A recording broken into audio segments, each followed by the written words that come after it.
নমস্কার বন্ধুরা, আপনারা সবাই কীরকম আছেন? এসএস কৃষ্ণে আপনাদের স্বাগত। চলে এসেছে বড়দিন, তাই কেক নিয়ে চলে এসেছি। আপনারা দেখতে থাকুন যে কেকটা কিভাবে তৈরি করব। সর্বপ্রথমে সাধারণত কিশমিশ মতন ফুটি এবং ভিজানোর জন্য 10 টাকা দামের একটা ফুটি নিয়ে নিয়েছি। এইটা দিয়ে আমি 10 থেকে 12 ঘন্টা ভিজিয়ে রাখবো। একটু নাড়িয়ে ভিজিয়ে দিলাম এবং কাজুটা কুচি কুচি করে একটু গুঁড়ো করে নিলাম। এতে অন্য জিনিসও দেওয়া যায়, তা আমি সেটা দিচ্ছি না, শুধু কাজুটাই দেবো। আমার গুঁড়ো করা হয়ে গেছে।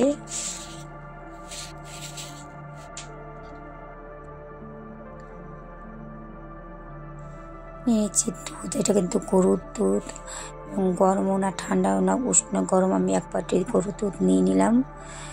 নিয়ে নিচ্ছি 1 বাটি চিনির গুঁড়ো, 1 কাপ তেল, সাদা তেল। এটি কিন্তু ফুটানো তেল হলে গন্ধ আসবে, এটা কিন্তু নর্মাল তেলই নিতে হবে এবং ফেটিয়ে নিতে হবে ভালো করে। যত ফেটাবে তত কিন্তু ভালো হবে। এবার নিয়ে নিচ্ছি ভিনিগার, 2 চামচ ভিনিগার দিয়ে দিলাম, দিয়ে মিশিয়ে নিয়েছি।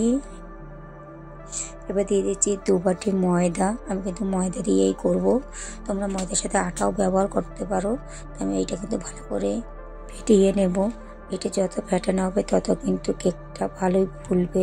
আমি এতে কিন্তু ডিম ব্যবহার করব না।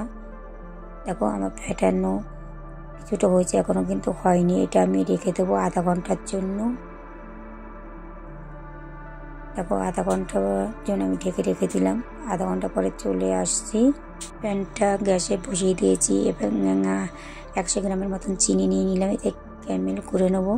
এতে কিন্তু কালারটা সুন্দর আসবে, খেতেও কিন্তু ভালো লাগবে।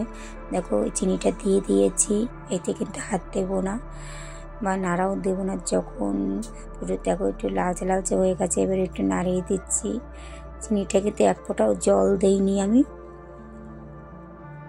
দেখো কালারটা কত দারুণ আসছে। আমার চিনিটা কিন্তু পুরোই গলে গেছে, কালারটা। এটি কিন্তু যতক্ষণে ফেনা ফেনা না হবে ততক্ষণে কিন্তু কিছুই করব না। দেখো আমার কি সুন্দর একদম গেজা গেজা উঠে গেছে। এবং আমি গ্যাসটা কিন্তু বন্ধ করে দিয়ে তারপর কিন্তু জল দেবো। অল্প জল দেবো, বেশি পরিমাণে জল দেবো না। অল্প জল দিয়ে শুধু একটু নরম করে নেবো। দেখো ছিটের মতন হয়ে গেছে, আমি গ্যাসটা কিন্তু বন্ধ করে দিয়েছি।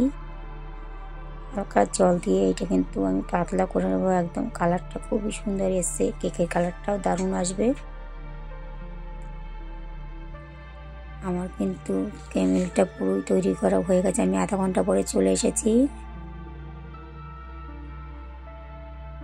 দেখো এটা আমি মেখে রেখে দিয়েছিলাম, এতে কিন্তু আরও পাতলা করে দিতে হবে, তাই আমি ক্যারামেলটা দিয়ে দিচ্ছি। এতে যদি আরও একটু দেওয়া হতো কালারটা আরও ভালো হতো। কত সুন্দর কালার এসছে দেখো। ভালো করে ফেটিয়ে নিতে হবে। আমি আধা ঘন্টা ধরে ফেটিয়ে নিয়েছি, যত ফেটাবে তত কিন্তু ভালো হবে। আমি দিয়ে দিচ্ছি 10 টাকা দামের 1 প্যাকেট গুঁড়ো দুধের প্যাকেট। গুঁড়ো দুধটা 108 দিলে বেশি ভালো হতো, আমি হালকাই দিয়ে দিলাম। এটা কিন্তু খেতেও খুবই টেস্টি হয়েছে। আমার দুধটা পুরোই দেওয়া হয়ে গেছে, এই দুধটা দিয়েও ভালো করে ফেটিয়ে নেব। দিচ্ছি 1 চামচ বেকিং সোডা, 1/2 চামচ বেকিং পাউডার,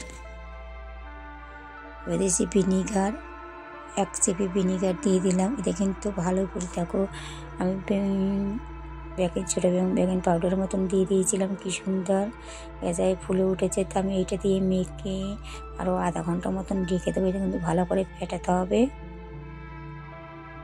আমি মিশিয়ে নিয়েছি, এতে দিয়ে দিচ্ছি কেটে ফুটিটা ভিজিয়ে রেখেছিলাম, সেটাও আমি দিয়ে দিচ্ছি। দেখো আমার দেখা যায় এটা। এবারে দিয়ে দিচ্ছি কাজু বাদামের গুঁড়ো করে রেখেছিলাম, সেই জিনিসটাও দিয়ে দিলাম এবং ভালো করে কিন্তু এইটা মিশিয়ে নিতে হবে। আর যত ফেটাবে তত কিন্তু ভালো হবে। আমি কিন্তু অনেকক্ষণ ধরে ফেটিয়ে নিয়েছি। দিয়ে দিচ্ছি স্বাদ মতন নুন। দেখো আমার ফেটানো কিন্তু হয়ে গেছে, আরও একটু পাতলা করতে হবে। এত গাঢ় দিলে কিন্তু একটু মোটা টাইপের হবে। আমি একটা সিলভারের বাটি নিয়ে নিয়েছি। দেখো বাটিতে আমি একটু তেল ব্রাশ করে নিলাম।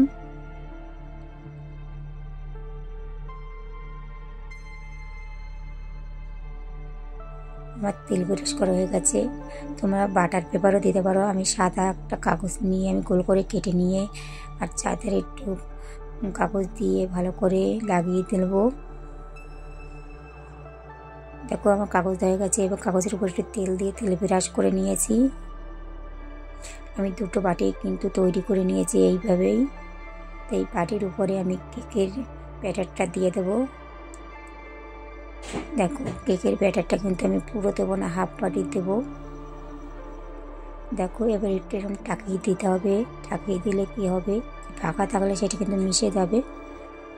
তাই আমি একটু টাক দিয়ে দিলাম। দুটো বাটিতেই আমার রেডি হয়ে গেছে। আমি একটা গামলা বসিয়ে দিয়েছি, গ্যাসের উপর দিয়ে দিচ্ছি নুন। দেখো নুনটা একটু মেলে দিলাম। এটা কিন্তু গরম হবে, তারপর কিন্তু গরম হওয়ার আগে আমি একটু ঢেকে দিলাম। ঢেকে দিলে তাড়াতাড়ি গরম হয়ে যাবে।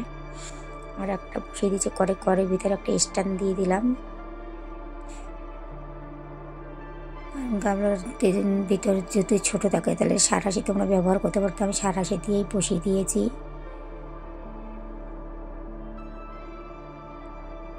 দেখো আমার বসানো হয়ে গেছে।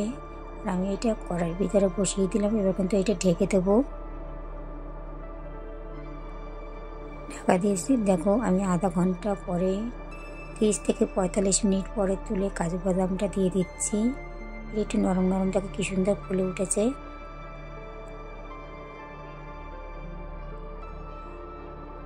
দেখো আমি কিশমিশ দিয়ে আর কাজু দিয়ে, এতে কিন্তু তোমরা চেরিও ব্যবহার করতে, মোরব্বাও ব্যবহার করতে, আমি কিছুই ব্যবহার করিনি। দেখো এবার আমি দেখে নিই, একটা সোলার কাঠে দিয়ে আমি দেখে নিচ্ছি যে কেকটা লেগে। দেখো কি সুন্দর হয়েছে, একটু কিন্তু লেগে যাচ্ছে না। তাই আমার কেক পুরোপুরি রেডি হয়ে গেছে। আমি আরও 30 মিনিট গ্যাসের উপর ঢেকে রেখে দেবো। তো আমি ঢেকে রেখে দিয়েছিলাম, নিয়ে চলে এসেছি। দেখো এবার একটা ছুরি নিয়ে নিয়েছি, ছুরি দিয়ে ভালো করে ছাড়িয়ে নিচ্ছি।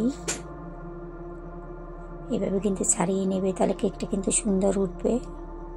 দেখো একটা প্লেট নিয়েছি, প্লেটটা দিয়ে এরকম উল্টিয়ে আমি নিয়েছি। এবার একটু টাক দিয়ে দেবো হালকা। দেখো কেকটা উঠে গেল, কত সুন্দর উঠেছে। কেকের কাগজটা এবার তুলে দেবো। দেখো আস্তে আস্তে করে তুলে দিচ্ছি। দেখো কেকের কালারটা কি দারুণ এসছে। এতে কিন্তু দাগও লাগেনি, তার ভিতর দেখতে কিন্তু খুবই সুন্দর হয়েছে। দেখো আমি অল্প অল্প করে কাগজটা তুলে ফেলছি। কিন্তু 45 থেকে 1 ঘন্টার ভিতরে করেছি। এটা কিন্তু একদম লো আঁচে করেছি। দেখো আমার কাগজ তোলা হয়ে গেছে এবং ফিরিয়ে দিলাম। কেকটা কত সুন্দর সফট হয়েছে। আর দুটো কেকই নামিয়ে নিয়েছি। এবার কেকটা কেটে আমি তোমাদের সাথে দেখিয়ে দিচ্ছি যে কতটা নরম হয়েছে। দেখো কেকটা পুরো চালিয়ে হয়েছে, এত সুন্দর নরম হয়েছে, খুবই ভালো হয়েছে। আর আমি এখানে ভিডিওটি রাখছি। সবাই ভালো থাকবে, সুস্থ থাকবে, সাথে থাকবে। আর যদি ভালো লাগে একটা লাইক আর কমেন্ট করে দেবে। টাটা।